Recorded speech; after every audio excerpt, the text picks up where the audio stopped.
you are over 35, over 40, and in nursing school, you already know it is not the same as going to school when you were 18, and not in a good way. Now, you're pulled in a million different directions. You feel guilty about the time spent away from your family, and you're constantly worried if you're just wasting money on tuition. But the thing that really makes nursing school harder for you is not your age. It's the things nobody's telling you about nursing school and how it's set up. In the next few minutes, I'm going to go over 3 hard truths of nursing school that you are going to struggle with if you are over 35. And I'm also going to explain how to do less in nursing school so you can free up your time and still succeed more. The first truth I hope will be reassuring to you, because nursing school is not a marathon, which means you are not behind. I talk to nursing students in their 30s, 40s, 50s, believe it or not, 60s and 70s. If you're in your 60s or 70s, you believe it.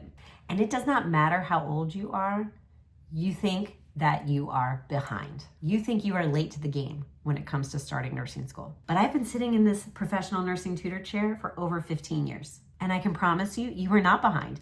More people are going back to nursing school than ever before. It's a wonderful time to get into nursing. I did the same. Nursing is not actually my first degree. I went to school because I thought I was going to be a clinical psychologist. I got all the way up to my master's. Before life happened, I changed my plans and decided nursing school was the better course for me. So no matter what situation you're in, whether you've been raising kids and now you're going back to school, whether you're doing a career change, or you just want to do something for yourself, it is not too late. If you're curious, the oldest nursing student I have ever had in my Study Like a Nurse tutoring community was 76 years old. And they told me, Nicole, if I'm still breathing, I'm gonna make it to graduation. It wasn't too late for them, and it's not too late for you. There is no start time, there is no deadline for nursing school. Truth number 2 is that you're gonna feel like you have an old brain. And in one sense, it's true. It's older than it was when you were 18, but in the other sense, that's complete baloney. So if you feel like you don't memorize things as well as you used to, that's actually a blessing in disguise when it comes to nursing school, because you're not in nursing school to memorize stuff. You're in nursing school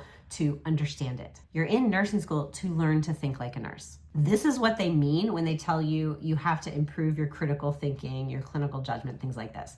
But here's the thing. Here is your superpower as somebody who's going back to school after 35. You already have all the critical thinking skills you need because you successfully made it to adulthood. You don't need more critical thinking skills. What you do need is to learn how to take your existing critical thinking skills that you've gotten from hard-won adulting experience and learn to apply your existing critical thinking skills to the new nursing content that you are learning. And when you think about it like that, having an old brain is such a good problem to have. That being said though, let's go on to truth number 3, because here's the kicker that risks holding you back. It's probably been a minute since you've had to study for college classes. Yeah, you were doing it in your prereq classes to prepare for nursing school, but nursing school is different.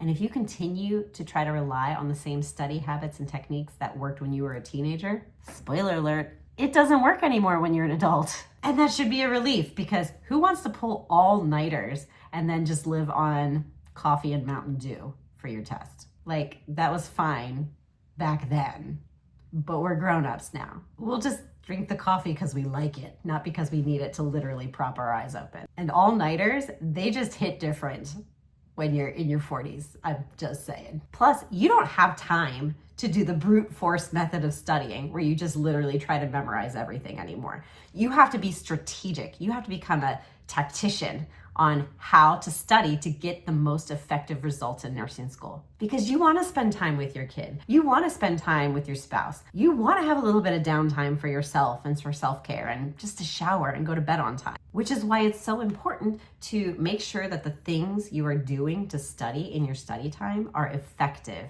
and efficient. Because there's nothing wrong with doing the bare minimum if it gets you the results that you want. In fact, that's smart. It's what you're going to want to do when you're actually a nurse on the floor, because let's be honest, nurses are busy. You're not going to have the time to do all this extra fluff work. You want to focus in on what is most important. That is called prioritization. And it's one of the key things you're in nursing school to learn. So you might as well start with prioritizing your studying. Now, I'm known as the nursing tutor who tells you to do less for a reason. It's because I don't have the patience for busy work. And you shouldn't either. We want to make sure we're studying using techniques that are going to reach your goal, which is your number one goal is to learn to think like a nurse in nursing school, if no one's told you that. It's not to know all the things. Okay? Have you seen how many people it took to write your textbook? You were not expected to know everything that it took multiple people to write and edit just because you graduated nursing school. But you do need to learn to think like a nurse and to be able to think about content like that and to be able to ask the right questions. So if you use flashcards are good, but only in certain situations. Do you know what those situations are? I'm going to tell you right now. So if you use flashcards to study medications, that's not going to work. I have a 1-to-1 flashcard rule that I'd love to tell you about. It's basically if you have information that is a 1-to-1 correspondence of information, boom, that is flashcard material. It's a vocabulary word and a definition, boom, flashcard. If it's a lab value in the normal lab range, boom, flashcard. But if you are trying to memorize things with flashcards that are like medication name and everything you need to know about the medication, including the side effects, therapeutic effects, I can't even say it, nursing implications, and so on, that is not a 1-to-1 information of correlation. That will give you spaghetti brain if you try to use this flashcard. It is not a good use of your time. Other not good uses of your time is reading the textbook word for word. It's not a Jane Austen novel. Rewatching lectures over and over again? Sorry. That might feel like you're doing a lot of studying, but it's not doing anything for helping you learn to use your brain to think about the information you're being taught. So if you're an adult over 35 going to nursing school and you want to start studying like an adult, then I've got the video for you. It's about my 4-step silver bullet study system. This is the most efficient, effective way to study that I have found in my 15 years as a professional nursing tutor, and I'm going to explain every one of the 4 steps right here.